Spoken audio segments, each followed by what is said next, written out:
Sejam todos mais uma vez bem-vindos ao podcast do Instituto Hugo de São Vítor, com o patrocínio de nós mesmos. Como disse o nosso amigo Hilton, de saudosa memória, né? Não que ele tenha falecido, está muito bem vivo. Um abraço para o Hilton. Patrocínio de Instituto Hugo de São Vítor. Escola Clássica. Aprenda latim e grego na Escola Clássica. Sociedade Chesterton, Brasil. Muito bem, vamos direto ao ponto. E o ponto... O que é o ponto? Qual é o seu ponto? Qual é o seu ponto? É o que não tem largura. Exatamente. Já começou a entrar no top. Exatamente, mas era isso, foi essa piada aqui que eu queria fazer. O que é o ponto? Vamos direto ao ponto. Né? Não tem medida, né? Como é que começa todas as coisas. Qual é o axioma certinho ali? Aquilo que não há largura, não tem nem largura nem comprimento. Nem comprimento, isso. Certo. Na altura. Muito bem. Boa tarde, Eduardo Rocha. Muito boa tarde a todos. Boa tarde, Mário Carboneira. Boa tarde, bom dia e boa noite. Acho que a gente perdeu esse hábito, mas quem escuta vai escutar aí de madrugada, aí que todo mundo madruga aqui. Boa madrugada. Não madruguem, minha gente. Esse negócio não madruga. Entrar madrugada dentro, né? Certo? A tuberculose está aí e pega só boêmios. É. Certo? A tuberculose está aí, voltou para o Brasil há alguns anos. Então, e pega só boêmios. Eu acho que se o cara é boêmio é até saudável, assim, porque existem outros motivos para entrar. É nada, rapaz. Existem outros motivos piores para entrar madrugada dentro, mas... Muito bem. E é isso aí, então o ponto, né? O ponto aqui, vamos direto ao ponto, porque o título aqui o título também é meramente ilustrativo, eu posso ler aqui, produtor. Pode ler, claro. Então, todo mundo era pitagórico, né? Todo mundo. Todo mundo. Todos eram pitagóricos. Pitágoras é o grande pai da cultura ocidental. E oriental também, em certa medida, assim, o médio oriental, certo? Olha aí, Olha aí, bicho. Não, a questão é o seguinte, é que o Mário Ferreira dos Santos tem algum áudio dele, alguma coisa assim. Eu não li o Pitágoras e o tema do número, então não posso realmente falar sobre isso. Mas há um áudio dele que consegue, com uma teoria muito interessante, se for verdade, o mundo se torna muito mais legal. E toda a história da cultura fica muito mais interessante do que se for mentira, certo? Se for só uma especulação. Então eu prefiro acreditar realmente nisso. Mas o que o Mário Ferreira dos Santos afirma é que já os carmelitas, certo? Para quem não sabe, a ordem carmelita ela é anterior a Nosso Senhor Jesus Cristo. Por mais que hoje, depois do advento do cristianismo, ela tenha se tornado uma ordem cristã, todos os carmelitas tenham se convertido, mas ela é uma ordem contemplativa no Monte Carmelo, certo? E que foi fundada pelo profeta Elias. Isso aí tudo é a tradição carmelita que afirma isso. Mas o Mário Ferreira dos Santos diz que não somente isso, mas ela também é uma ordem iniciática pitagórica. Certo? Sofreu essa influência, né, pitagórica e passou a exercitar aquela busca pela sabedoria, essa busca de tipo pitagórico. Não somente isso, também os templários e as ordens nascidas em meio às cruzadas também são pitagóricas. Não somente isso, mas dentre os templários há uma divisão da supressão da ordem dos templários, em que parte dessa ordem segue a Iñigo de Loyola, certo? Que depois passa a ser Ignácios, certo? E que vão ser os jesuítas, e outra parte vira toda a maçonaria, certo? Então essa é uma tese bastante interessante. Se não é vero, é bene trovato. Muito boa essa tese. Essa é muito boa, né? Essa tese. Sendo que... E as provas? As provas o Mário Ferreira tem documentos lá na casa dele. Ele dizia que tinha os documentos. E eu não tenho motivo nenhum para duvidar. Tinha sim. Alguém tem motivo para duvidar disso? Não, tô falando sério mesmo. Pode parecer que é ironia, assim, mas claro que essa tese é muito, muito boa, porque qualquer um que leia os escritos de São João da Cruz e Santa Teresa de Jesus, que são bem distintos uns dos outros, certo?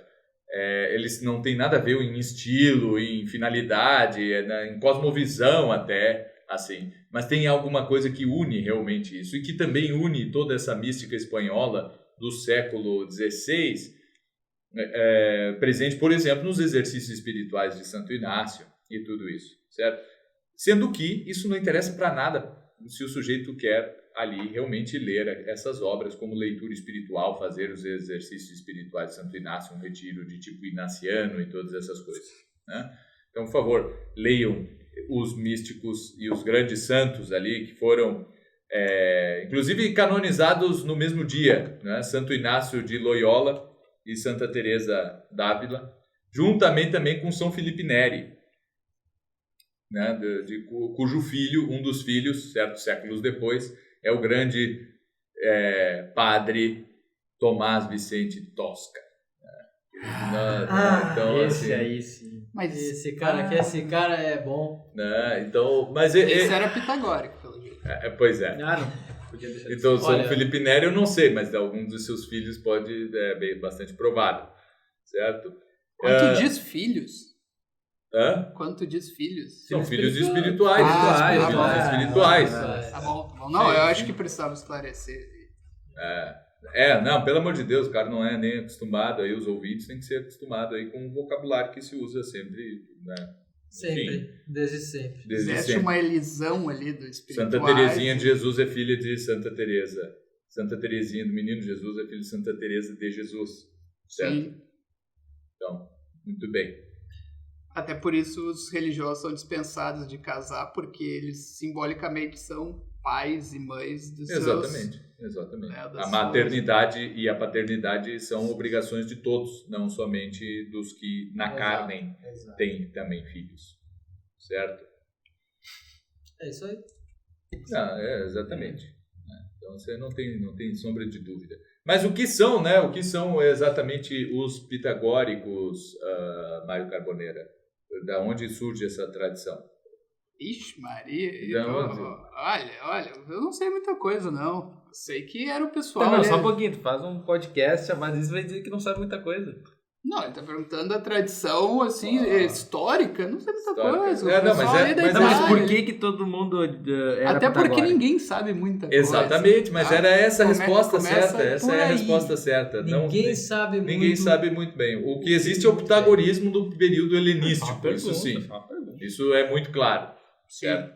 E que remonta as suas origens a Pitágoras de Samos. Não, Pitágoras, como praticamente todos os sábios da antiguidade, é um cara que vagou muito pelo mundo aí e aprendeu, né? E aí é tradição isso, né? Não é documentado aqui, não, tá aqui escrito no documento. Exato. Pitágoras esteve aqui, mas diz que ele passou lá pelo Egito, certamente, como todo mundo diz. Platão também esteve no Egito, ou coisas assim. O próprio Heródoto.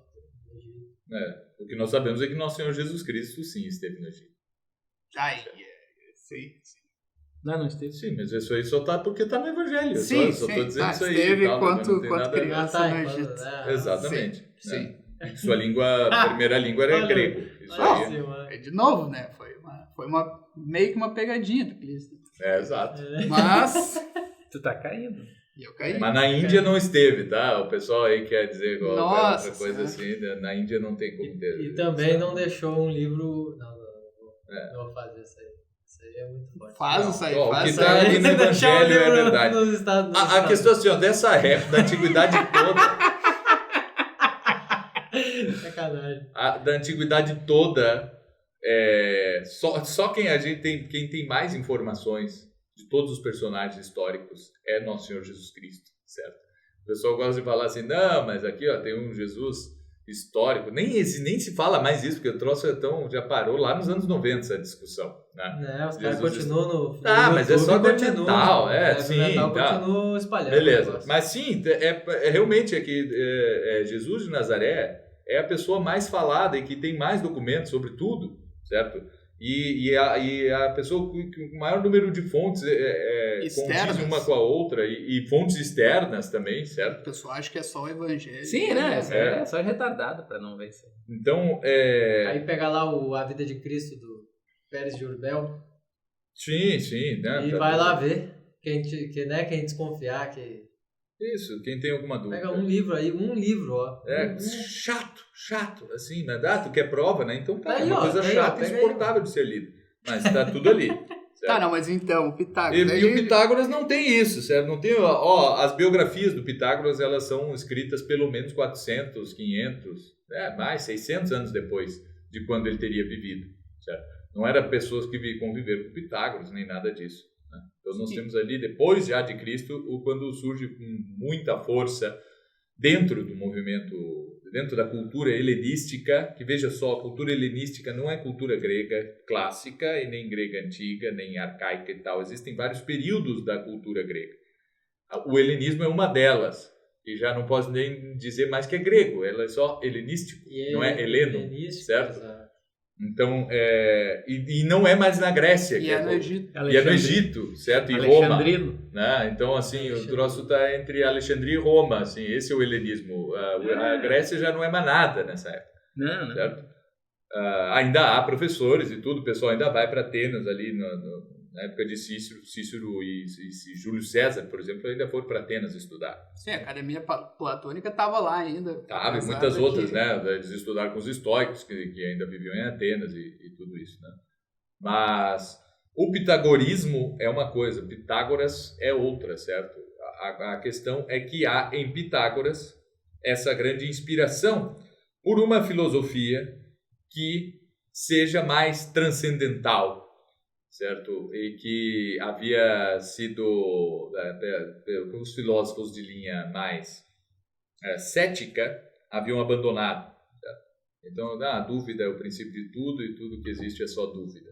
É levar esse só sei que nada sei, um radicalismo idiota, e que havia realmente enfraquecido a filosofia em si. E o que os pitagóricos, que são filósofos, certo? O que eles querem, no fundo, é ver a Deus.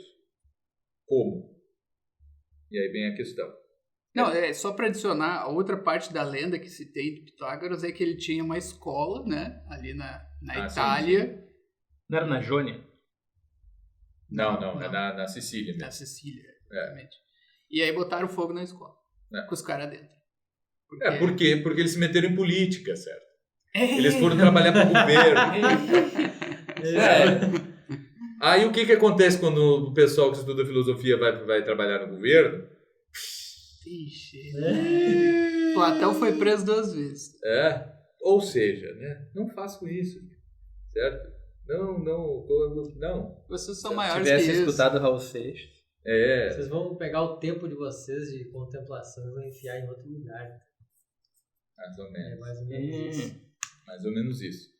Então, isso aconteceu com os pitagóricos ali, né? Que pode ser que seja só um mito, mas é um mito, como todos, bem verdadeiro, certo? É o arquétipo do filósofo que vai trabalhar no governo, certo? Que nunca deu certo em lugar nenhum e nunca dará.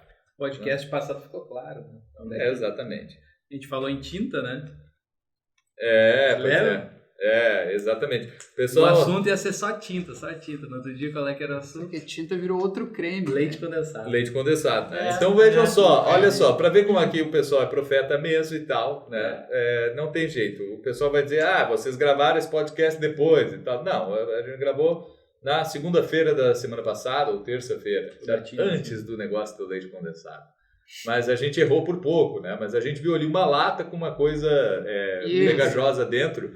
Essa era a nossa visão. O pessoal até se pintou com o negócio no semana. Derrubou em cima. Isso, a gente viu isso aí, a gente tava falando ali, a gente achou que era tinta, né? Porque não tava, na nossa profecia não estava muito claro ali o rótulo, certo? Mas nós vimos perfeitamente isso, assim, política é só saber o que tem que gastar de tinta e não sei o quê. Pois é, né?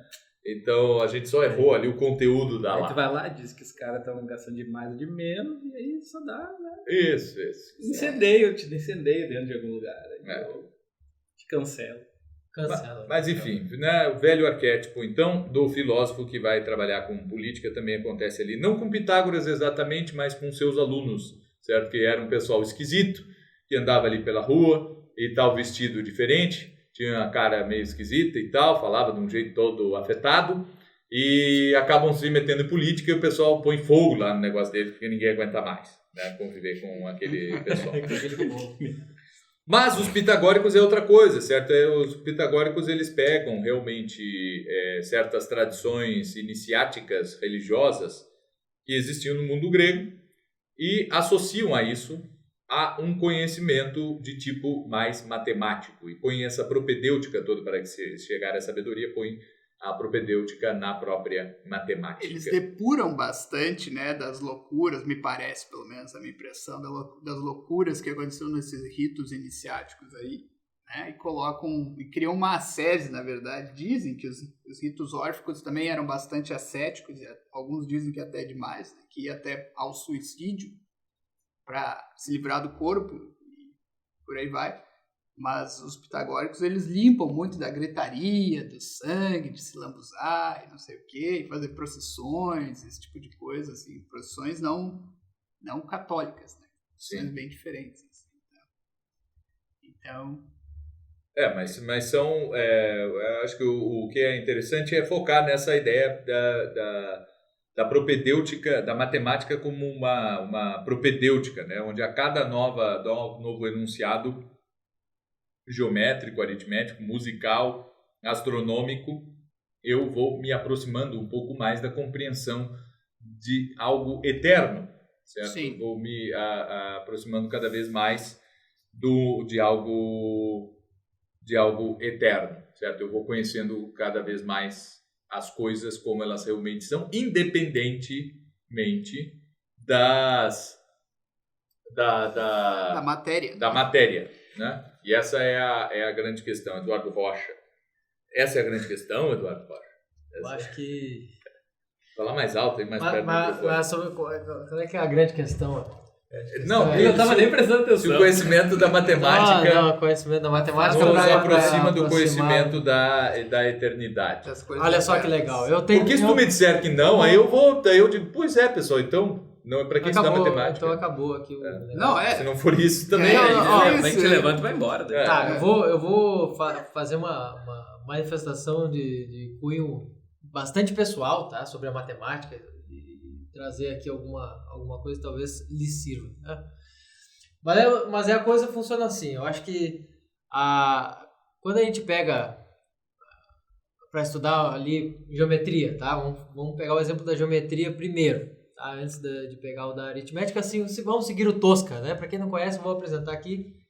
Nós conhecemos nós temos trabalhado com um autor chamado Tosca, tá? Ele tem aí uma série de manuais, acho que são 9 ou 7? 9 manuais, são 9 ao todo, só sobre manual ciências, em 9 tomos, né? Só sobre matemática, né? Com tudo que se origina aí da matemática, ou seja, vai se estender por todas as artes do quadrivium e mais um pouco, né? Ou seja, por outras artes aí que na verdade são parte da arte do quadrivium, né? São parte das outras artes do quadrivium, ali quase que aplicadas de diversos modos, e também, por que não, a contemplação, né? Por que não ter aí saber fazer mapas, também como, né? Por exemplo, saber fazer mapas ou algo do tipo, né? Que é um dos... Não. Por enquanto não. Cartografia. Né? Como, por exemplo, ser versado em cartografia e poder fazer disso matéria de contemplação, isso é possível também. Mas voltando à parte da geometria, olha só que legal que é a geometria nisso aqui tudo, né? Porque é importante, por exemplo, estudar a geometria e por que talvez pela matemática os pitagóricos tenham visto aí quase como uma literatura inteira, né? Eu diria que a matemática se tornou, não só matemática, mas se tornou uma literatura para compreender o resto do mundo inteiro, né? Para entender o universo inteiro. Por quê? Porque, afinal de contas, algumas pessoas começam... Eu digo que as crianças, elas variam muito, assim, no modo como elas vão compreender todas as coisas dali para frente, né? A partir daqueles momentos iniciais da educação ali. E eu diria que algumas crianças vão compreender o mundo primeiro pela massinha de modelar, vão compreender o mundo primeiro pelos riscos, né? Riscando folhas aí, riscando a areia, a terra ou qualquer coisa do tipo, né? Ou medindo ali algumas coisinhas, encaixando pecinhas e tal, né? Os alemães, por exemplo, gostam muito desse caminho de dar Lego para as crianças lá e a partir do Lego aquela criança vai montando as coisas ali, de repente vai montando casinhas, né? Monta lá carrinhos, monta aquele todo negócio e começa depois, a partir daí, a desenvolver melhor a imaginação dela, porque agora ela enxerga naquelas pecinhas ali não apenas uma pecinha qualquer do Lego ali, dispersa ou coisa assim, mas uma pecinha que pode se combinar para formar um carrinho, né? Pode se combinar ali e formar uma casa, uma outra coisa, né? E assim por diante. Então, quando a gente pega ali, agora dando um salto aqui desse exemplo, tá? Quando a gente pega ali a geometria é a contemplação, né, dos elementos primordiais que estão aqui, que são espaciais, e não só do espaço físico, né, do espaço físico que o qual nós tocamos, mas espaciais no sentido virtual, podemos dizer assim, tá? Que não é feito por nós, não é feito pelo homem, não é necessariamente manipulado pelo homem, ele existe antes do homem.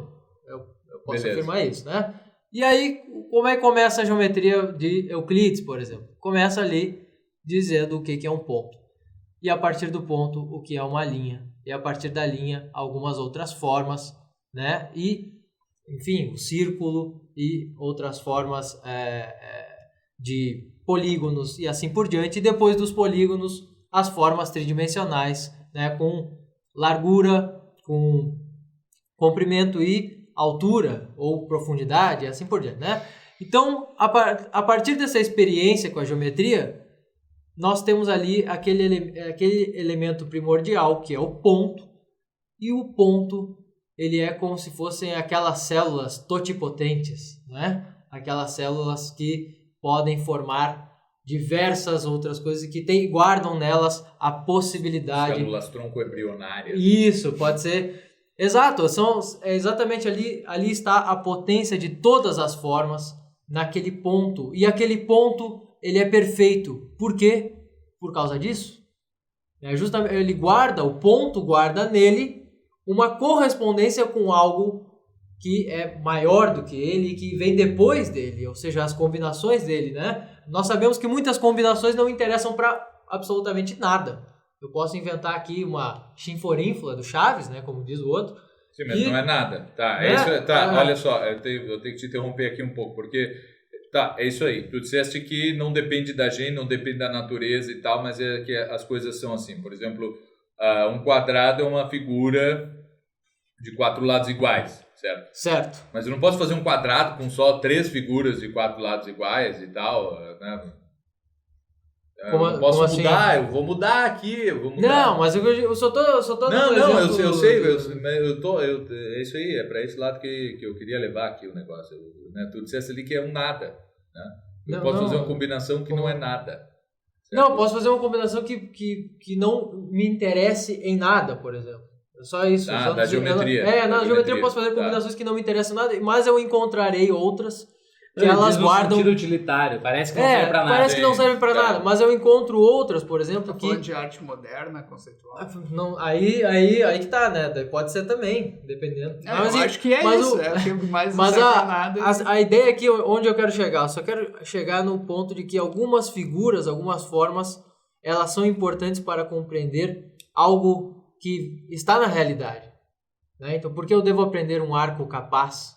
Por que eu devo aprender a construir essas figuras, né? Eu estou ali por aquele processo aprendendo muito mais do que a construir aquela figura ou do que só ter aquela figura à minha disposição para a arquitetura ou qualquer coisa parecida. Não, eu estou ali contemplando toda, né, toda a diversidade de formas e se a gente estender isso para um lado mais prático, por exemplo, eu duvido que um biólogo possa ser um bom biólogo e não ter estudado geometria, né? Vamos ver assim, vamos pegar um exemplo, né? O biólogo vai lá catalogar plantas, né? E ele começa a ver aquelas formas ali. Como ele é capaz de diferenciar as formas, mas diferenciar bem mesmo, sendo que algumas coisas, de algumas espécies ali, ou de uma variação de uma espécie para o outro, pode ser algo muito parecido e não ter distinção nenhuma, mas ele deve encontrar ali distinções. Às vezes elas são geométricas, de padrões, coisas parecidas. Ele só poderá identificar se ele souber algo, se ele souber dar nomes àquilo ali, se ele souber denominar aquelas figuras. Isso aí não serve pra nada. Aqui, ó, triângulo, a única coisa que serve geometria é triângulo, tu entende a trindade. entende um pouco Não, melhor a eu Trindade, tô a partir trazendo de algo mais palpável, tá? Tá bom. Aí agora, olha só, daí se a gente pegar aqui e comparar o ponto a um número, qual número seria o ponto? Alguns poderiam dizer, o zero, porque é do início do quarto. Não, calma aí, o zero é uma coisa um tanto posterior. Né? O zero é uma coisa tanto posterior ao Nem outro precisa número. de zero. Né? O zero é a ausência. A gente pode Pra que dizer. zero? Dá pra fazer tudo sem zero. Exato, dá pra fazer tudo sem zero, pô. Constrói aqueduto romano lá que sai dos Alpes, vai até Roma e não precisa de zero. E não Vai precisa calculando do zero. ali bem certinho a inclinação. Tá, mas a ideia é o seguinte, né? Então, o ponto se equipara, né? Se corresponderia a qual outro número? O número 1.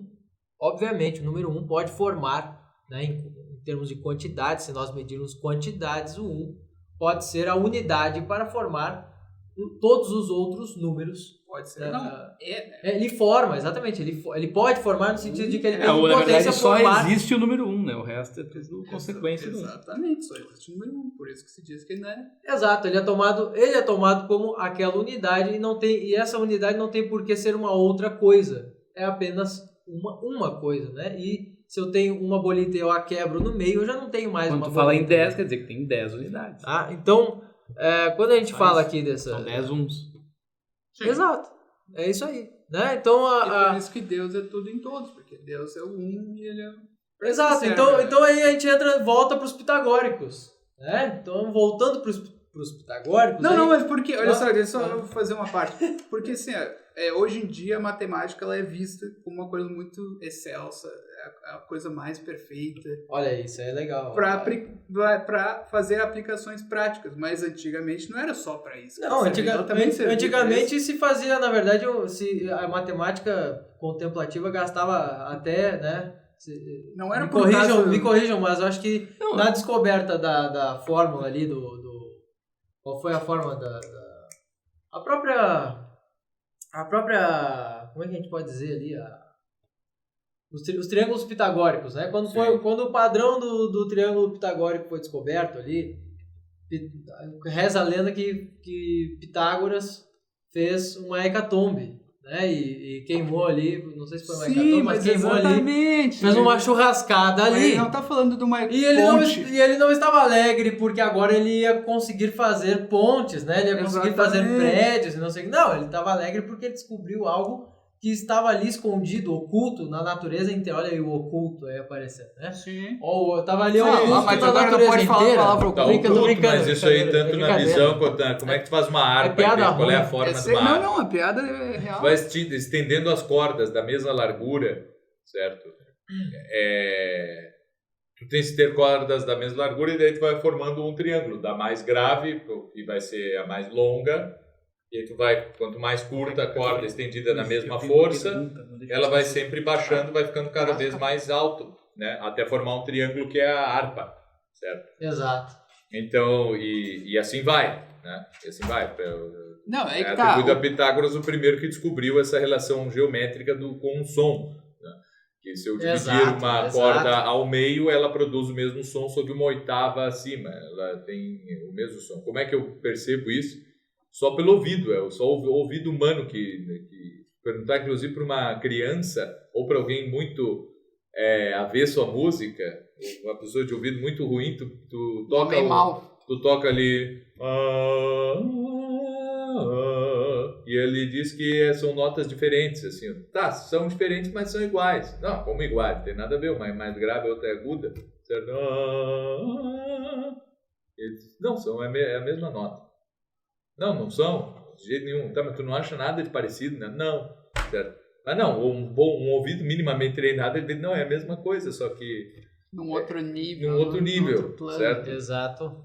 A distância é a mesma, vai dizer assim. Exatamente. Olha, a distância de uma nota para outra, distância, né? E aí já como analogia, porque não é bem uma distância. É uma distância. Mas é o tamanho, assim, a minha corda vocal vibrando para fazer essas duas notas, ela tá dividida ao meio, assim, quando a gente vê um exame ali que filma as cordas vocais, a gente vê que para fazer uma oitava a gente dobra. Eu não quero mais ver. Eu vi uma vez. É horrível. É horrendo. É horrível, é um troço muito feio, assim, mas a gente dobra a corda vocal assim de um jeito, aperta, que ele fica com a metade do tamanho, assim, Pela aí a metade gente do faz tamanho. a oitava, né? Exato. Então, é aí que tá. Não, o Pitágoras podia até gostar de ponte, podia até gostar de Sim, construções o e tal. Arquimedes e tal. Agora, isso é muito interessante, né? Se nós, olha só que legal, se a gente pega e usa de analogia esse caminho aqui da geometria de Euclides, em que nós temos um caminho desde as formas mais complexas até o ponto, né? Então, o que os elementos de Euclides nos dão como capacidade, né? Assim, como capacidade de inteligência, né? De fazer, né? Qual é o que aquilo ali nos habilita a fazer? Pegar qualquer forma e fazer o caminho dela, o caminho regresso até o ponto. Se o conhecimento não é, todo conhecimento ou todo tipo de conhecimento não deve passar exatamente por isso, pelo menos em alguma escala, sempre, né? Se nós queremos compreender bem alguma coisa, se nós queremos cantar músicas, né? Se nós queremos, por exemplo, cantar, criar melodias ou harmonias diferentes, se nós queremos descobrir algo novo, algo musical e válido novo, nós não temos que fazer esse caminho reverso o tempo todo para que nós possamos ter controle sobre os sons, para que nós possamos ter controle sobre os instrumentos. É sempre esse caminho reverso, né? Então nós estamos sempre tentando, né, de algum modo, voltar ao ponto, né, voltar a esse ponto, regredir até esse ponto, para que nós compreendamos e possamos fazer mais coisas ainda. Né? Mas então não o só geômetra, né? É o ponto ou um. É o ponto ou um. Um é mais, Tá? um é mais explicativo. Assim, do mesmo modo, quando se vai... Eu acredito... Clícias me corrija aqui se eu estiver falando algum absurdo, né? Mas quando nós vamos falar até da educação das letras, né? Nós vemos que, na medida em que é necessário, os professores vão aprimorando essa educação ou vão tornando essa educação cada vez mais algo repartido em etapas ou até em estágios ou em momentos, a partir desse regresso às menores unidades daquilo que forma o resultado final que nós buscamos na educação das letras, por exemplo. Né? Então, a educação ela se aprimora, né, ou ela ganha instrumentos na medida em que nós meditamos sobre os elementos que a constituem. E tudo é assim, né? Se nós vamos falar vamos pegar aí qualquer discussão filosófica, qualquer filósofo está partindo de algo da metade do caminho, ou do final do caminho, ou do ponto, também pode ser, por que não?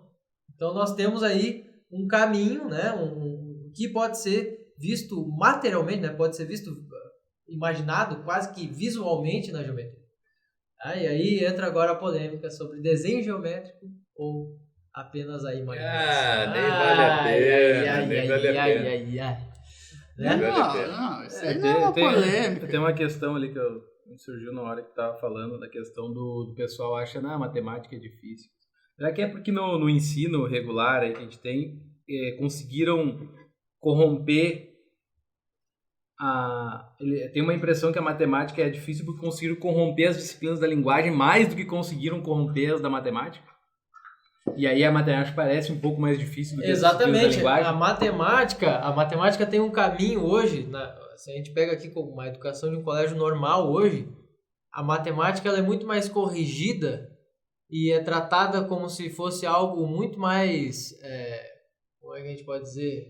É tratado como se fosse um caminho conhecido, né? Um caminho muito mais conhecido, com seus pontos conhecidos, né? Seus percursos ali tem todos calculadora, traçados. tem calculadora. E não tem uma máquina tudo. que te ensine a usar preposições, assim. Não Exato. Tem uma máquina aqui que até o professor... Vixe, olha aqui o que o aluno escreveu. Vou botar na calculadora para ver se está certo, que nem eu sei. Não tem como. Mas aí se tu puser a equação do teu aluno ali no Excel, ele faz para ti. Aí tu pode corrigir. Agora ali a equação... a equação não, a preposição... Ele vai ter que consultar ali, não sei o que, o livro, manual de regência verbal, depois vai dizer, aí ele vai...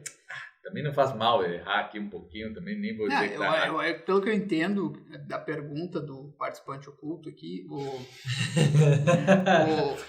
a matemática, como se tornou uma coisa tão mais conhecida, acho, talvez o coisa estava falando, o Eduardo, e o Coiso, que se ausentou para pegar um café. E o café daqui. O café daqui. Vai saber. E como se degenerou muito a língua no Brasil, então realmente, assim, agora eu não sei, é uma pergunta difícil, se tem alguma coisa a ver. É que tudo foi rebaixado, né? Os alunos conseguirem entender e poder educar todo mundo, entre aspas, né? Então rebaixou tudo.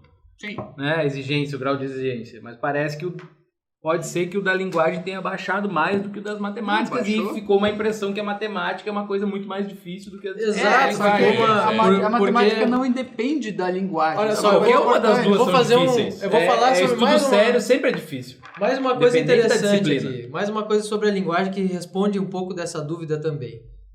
Eu diria assim, ó, a matemática, quando já chega ali na 8ª série, o pessoal começa a estudar polinômios, tá?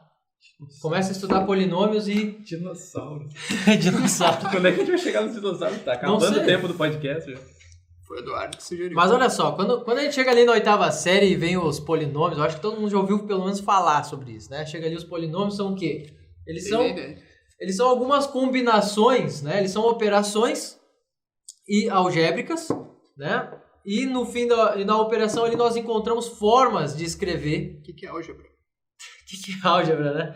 Vai, álgebra. Se é alguma coisa árabe, álgebra. Exatamente, uma coisa árabe. Tem a ver com o homem que calculava. É que nem o Almeida. Então o que acontece? Quando a gente chega ali nos polinômios, tá? Que nós podemos reescrevê-los de vários modos, tá? É só isso que eu quero chegar. Aqui nós temos ali uma operação. É poli, né? E, por exemplo, A mais B, né? A mais B vezes A mais B, né? Então ali tu vai ter uma série de formas de reescrever essa operação de uma multiplicação de 2 parênteses ali, né? De números ali entre parênteses, que na verdade são letras por enquanto. Tá? E nós podemos reescrever isso aí de vários modos, e nós temos ali uma espécie de controle, né? Nós temos uma espécie ali de conhecimento de uma linguagem, tá? Só que tem uma coisa, é muito mais fácil dominar essa linguagem, eu diria que é muito mais simples dominar essa linguagem do que dominar uma nova linguagem, uma linguagem superior falada, por exemplo, tá? Ou escrita. Claro. É muito mais fácil dominar isso porque nós temos as possibilidades praticamente encerradas. As principais estão encerradas ali sempre. Tá? Enquanto a linguagem dá espaço para... Né, nós precisamos, por exemplo, falar uma linguagem com correção e sentido e sobre algo elevado.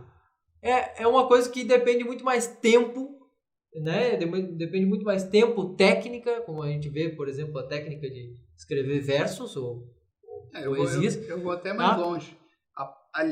Os números são parte da linguagem. Tá? Tenta ensinar número para alguém sem ele conhecer nenhuma língua ali. Exato, os números não são... A matemática ela é uma linguagem para falar de umas coisas...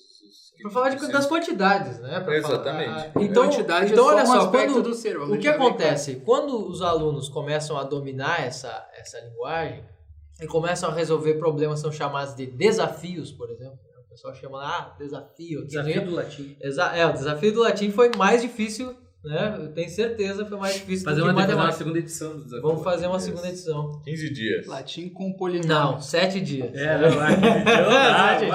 15 dias é morte. Né? 2 domingos aqui, não tem como. Tem como ensinar polinômios com latim? Tem como ensinar polinômios com latim. Daí é o pessoal avançado. Agora não tem como ensinar latim com polinômios. Não tem como. E aí, só onde eu quero chegar é nisso, né? É que, olha, é muito mais fácil da gente conferir e de nós vermos o caminho da nossa inteligência ali, né? No momento que nós experimentamos os números, olha só, o cara fica ali mergulhado naquele desafio, do que se nós descrevermos a realidade. Nós não temos prêmio nenhum. Pelo contrário, quando nós descrevemos bem a realidade, fazemos algo desse tipo, sempre vai ter alguém para dizer, que bobagem. Ou para dizer, não, isso não é assim. E aí para dizer o contrário, né? Enquanto tu tentou lá com todas as tuas forças fazer algo ou enfim compor algo belo, que é uma coisa dificílima, compor alguma coisa com alguma beleza, né? Então o pessoal se apaixonou por esse negócio porque é um desafio que alguns se destacam ali nas tentativas. Tu pode aprender e tudo. matemática e saber muito pouco de línguas. E, é claro, o foco do podcast era o quadrívio, né? Mas a gente tá falando de línguas aqui. Eu quero saber Não, quando mas vão o chegar nos quadrívio- dinossauros. Mas pra Mas o responder... quadrívio- Não, calma aí. Tá escrito aqui olha só. dinossauro. Calma aí, calma aí. Por que tá o tema aqui, ó? Tá assim, ó. Egitomania, dinossauros, astronomia, aritmomania. Esse aqui foi o acréscimo do... Não, do aritmomania é um negócio dos caras que só ficam querendo fazer Tá. conta. É isso que eu queria Não, é que trazer. o negócio da egitomania e já Dos falamos, dinossauros. né? Que foi Isso, Pitágoras. isso, Pô, isso. Pitágoras, Heródoto, o pessoal gostava do Egito, já dizia que o Egito era antigo já naquela época, né? E as crianças gostam muito de Egito, O alquimista né? aquele, meu, do Paulo Coelho, ele também vai pro Egito. Aí ó, tem o alquimista do Paulo Coelho. Depois tem o dinossauro. Pô, criança gosta de Egito, né? De esfinge, de pirâmide. Múmia, né? Múmia. Múmia. Pô, Dom Pedro II era um, por exemplo. Brincadeira Gostava de múmia. Todo Trouxe mundo a gosta de múmia. Você múmia. botou fogo, né? Te botou fogo. E depois a astronomia. Bom, agora que entra aqui, ó. Vamos, pra fechar o negócio do quadrívio, é assim. Por que nós dizemos que o quadrívio são as 4 artes ali do quadrívio, vem depois da formação literária, né? Depois de uma certa formação literária. Por quê? Por isso. Tá? É justamente A linguagem porque da linguagem que dessa linguagem que nós desenvolvemos para a matemática, ela já deve, né, nós já devemos ter um certo, nós já devemos situá-la com o seu papel real, porque nós temos uma formação literária, então nós não vamos confundir o papel das matemáticas com a realidade que deve ser descrita em palavras. E digo mais, Né? não adianta isso nada aí. estudar depois teoria musical e matemática musical lá no quadrívio, Exato. sem antes cantar num coral ali, conhecer muito bem a música na prática, cara. Não, porque na Idade Platina. Média se estudava só a teoria. Cara, o cara desde os 5 anos de idade ele Tava estava dentro do cantando- mosteiro cantando Meu todos os dias. Por Deus. que ele ia estudar isso aí, cara? É óbvio que o sujeito também estudava a música na prática muito tempo antes. O Hugo de São Vítor disse que ele ficava tocando harpa ali quando ele era criança e tal. E outra coisa também, que é porque sempre é o mesmo princípio. O sujeito pega ali uma gramática escrita na Idade Média, olha aqui como eles aprendiam latim. Eu disse, cara, nunca ninguém na humanidade poderia aprender latim com uma gramática ali enunciando as regras. Com a Ali era pra gramática do corrigir. Donato. Do Corrigir Donato? vício. Não. Não, tu é doente mental, cara. O cara tava ali, ó, no mosteiro, certo? Falando os salmos todos de memória já. Pelo menos os salmos. Várias passagens do Evangelho, várias passagens do Antigo Testamento, tudo de memória. Porque simplesmente ele tinha que fazer isso aí o dia todo. Esse é o trabalho dele, certo? Sem saber o que significa. Mas aí aos poucos o cara vai aprendendo, ele vai pegando e tal. Aí ele vê uma conferência que é dada em latim, ele pega não sei o que, vai aprendendo aqui, aprendendo ali, não sei o que. Quando chega uma hora, aí o professor depois passa mais umas coisas para ele decorar e tal, explica mais ou menos. Aí no final o professor pode perguntar: quod sunt partes orationis? Certo?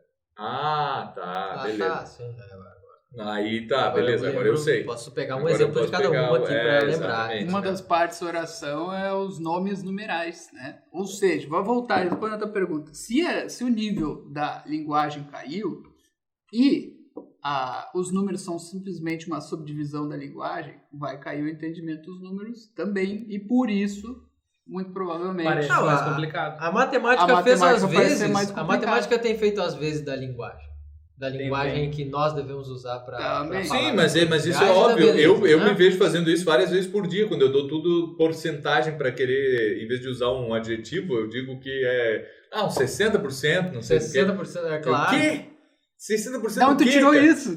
Não, é porque a gente só sabe falar assim, a gente É uma não... estimativa. Tá 10. Eu não digo assim, Como é mas que ficou esse negócio? Ficou 10. não é igual, mas é idêntico. Eu não consigo mais falar isso aí. Ninguém não consegue dizer essas coisas assim, né?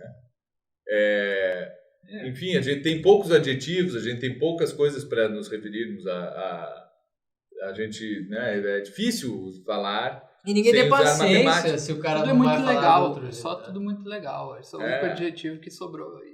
Aí, quanto à astronomia... Não, só- legal já é careta. Aí, chegando só na astronomia, vamos chegar no coroar aqui com a astronomia, né? Então... Dinossauro aí tem. Não, mas não tem. Isso Não, eu quero saber o que botar no O limite dinossauro. máximo- Não, o dinossauro tá ali porque assim, ó, isso aí... isso é interessante, né? O dinossauro é um negócio que toda criança gosta, tanto quanto o Egito e quanto a astronomia, né? E essas coisas aí. Acho que a criança era gosta de isso. monstro, né? Monstro também. Falar que é um Monstro. lagarto gigante e não usar o nome dinossauro vai fazer o mesmo efeito. Os dinossauros eram os dragões da antiguidade. Os dragões Se usar antiguamente. dragões, Claro, é o mesmo efeito. É a minha tese. Mas enfim. Quem Não, gosta- só ia concluir o negócio da astronomia. Leviatã. Não, do dinossauro. Do dinossauro. Não, mas o dinossauro eu não quero mais falar. Mas do- por que tá parado aqui na pauta? Não, o dinossauro tá aqui porque é um negócio divertido, entendeu? A gente pensa assim, não, tem que ter alguma coisa Não, o que divertida tem no podcast Mas também. tem a ver com E os aí, números. Não sei, cara. Tem uma coisa. Os podcasts é uma merda, tem que ter uma coisa. Homer Simpson, assim, né? Isso. É uma ideia do Cadê o Homer café? Simpson. Assim. Não, O mas que tu eu- acha que eu tenho que fazer pra melhorar o design do meu carro? Tem que botar uns porta-copos aqui em vários lugares. Eu sempre preciso de um porta-copo e nunca... é o último lugar que eu olho é onde tá o porta-copo. Essa aí, assim, é uma grande Fica solução para a confortável, indústria se tiver automobilística. vários porta-copos por todo Caiu carro. os números e o esoterismo. Isso aí não fui eu que botei, não. Os números e o Não, outro dia eu vi um livro ali, muito bizarro. O cara ensina a calcular ali, ó, um troço de numerologia. Muito bizarro, mas não é assim, ó, não é o Kabbalah, que daí tem cada número é referente a uma letra, não. É outro negócio, assim, o cara ele te ensina ali mesmo a botar 2L mesmo, porque daí soma tanto e não sei o que e tal. E a E aí, gematria. e aí tu pode mudar de profissão, se for mudar de profissão é só tu mudar o teu nome e tal, passar, não precisa nem mudar no documento, só passar a assinar assim e tal. E que as pessoas... E aí tu vai mudar de profissão. Isso. Boa. Não, para tu ter sucesso na nova profissão. É pra ter sucesso na nova profissão. Mas é o seguinte, Não, ó, não, cara, não inventa moda, certo? Não, mas não, mas exatamente. Isso aí não sei se é loucura, não sei se é verdade. Não tô aqui pra julgar. Não, é loucura, sim. Só não vou recomendar fazer, mas é que tem umas coisas interessantes nos números, né? Então, o que? Se for ver ali, todas as artes do Quadrivium têm certas relações. Por exemplo, o número 1, a gente viu que é comparável ao ponto, né? Uhum. E ele também é comparável à tônica na música, né? Aquilo que é a nota tônica, Sim. a partir da qual se desenvolve ali uma melodia e uma como é que chama? Uma escala. Uma escala. Uma escala. Isso. Sim, é por isso que são 7 notas até E chegar aí são as 7 notas e os 7 planetas. Não, né? mas pode ser que não sejam 7, pode ser que sejam 12. Opa, também. de Também novo. tem. Também tem, né? Aí, Se pô, quiser. são 7 dias da semana. Opa, são 7 anões da Branca de Neve. Sim. Assim. Sim, daí que fica, né? Os caras acabam se perdendo. Mas tem uma relação, inclusive, entre as artes que Não, mas não tem justamente nada, são- não tem que se perder não tem que se perder em nada. Não tem 7 pecados capitais e 7 virtudes e tal. E tu não tem os 7 anões ali, daí tu Tá vai aí, ó. Tu comparar, mas começa... não tem. Nos Irmãos Grimm não tem esses nomes ali que a Disney deu. Essa versão aí que um é o Atim, o outro é o Zangado, o outro é o Feliz e tal. Isso aí não tem Isso no aí não original. tem. Então, é o Walt Disney que botou. Por uma questão assim de pecados e virtudes, eu acho que sim. Né? É bem nítido cada um. Evidencia legal o negócio. Mas Não, mas isso serve não para tu fazer esse negócio de conseguir um novo emprego, mudando letra do nome, até porque isso é complicado, até do ponto de vista jurídico aí. Agora, Vai dar problema. tu vai Se ficar quiser trocar de sexo, é barbado daí. daí é fácil. Mudar nome. Mas vai Não ficar é mais mudando dualismo, todo também dia, não é mais olha igual. aqui, ó. Eu mudei. queria Acho que adicionar- bem, se o cara muda, o cara resolve. Mas Agora eu vou mudar só pra queria- mulher, agora voltar pra homem. Quando é que vai ser Não, proibido? não, também? muda- Mas não, eu só todo queria nome. adicionar outro. Eu queria chamar Clístenes, Hermann, Hafner, Bob, Paitão dos Santos, Goela Fernandes. Eu só queria botar todos os sobrenomes dos meus bisavós, assim, certo? Mas não dá. Não cabe na cédula de identidade. Hoje em dia, nem para registrar uma criança assim, mas eles deixam. Dureza. Não, eu tô dizendo, não é tão fácil assim, né? Mudar o nome, ficar mudando toda hora. Não foi esse, não era esse nome certo. Eu queria trabalhar no call center, agora eu vou trabalhar no... Agora, existem essas reflexões, vamos dizer assim, esses reflexos de uma ciência na outra. Inclusive, isso existe nas ciências do Trivium também. Né? Todas as ciências, ou artes, melhor dizendo, disciplinas também das artes liberais têm várias equivalências, tem vários símbolos, vamos dizer assim. Mas isso serve para quê? Serve para mostrar que existe uma ordem interna no mundo. Essa noção de que as coisas são analógicas entre si, né? É uma coisa muito importante, e essa é uma visão, é mais ou menos por aí, acredito, que os pitagóricos iam para encontrar, né? Porque essa fixação que eles tinham pelos números, não porque eles poderiam fazer uma ponte bonita, embora tenha muitas pontes bonitas, e até contemplando uma ponte pode contemplar a beleza. Mas sim, a matemática ela nasce por questões mais práticas, sim. Ela nasce o conhecimento nasce porque o cara não adianta assim, a pureza do conhecimento está em ser tudo assim uma arte liberal, entende? Então a astronomia era para cara, o cara tem que calcular só o calendário para saber que ele vai plantar e como é que vai colher. Ele precisa calcular a área para saber depois que encheu ali e teve enchente, ele precisa saber onde é que começa e onde termina o terreno dele. Exato, começa por aí. Só que isso aí depois a gente consegue abstrair e dessas artes mecânicas criar as artes liberais e tal, e é isso que os pitagóricos fazem. É isso que o Aristóteles fala. E só que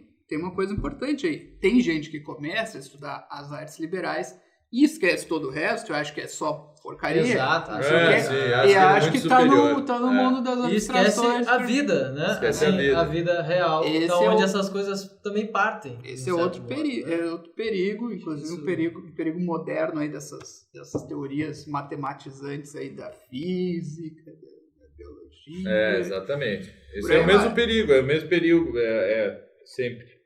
Né? Sempre lembrando... E essa palavra não foi dita, mas é bom dizermos agora no final, sempre lembrando que são todos esses pensadores neopitagóricos são de tendências gnósticas. Faça o que você quiser com essa informação. Muito obrigado! Esse foi mais um podcast do Instituto Hugo de São Vitor, sempre com o patrocínio de Instituto Hugo de São Vitor e Escola Clássica, aprenda grego e latim com a Escola Clássica. Sociedade Chesterton Brasil, a Sociedade Chesterton Brasil, que está publicando ao longo do tempo toda a obra de Chesterton em português. Muito obrigado, até a próxima.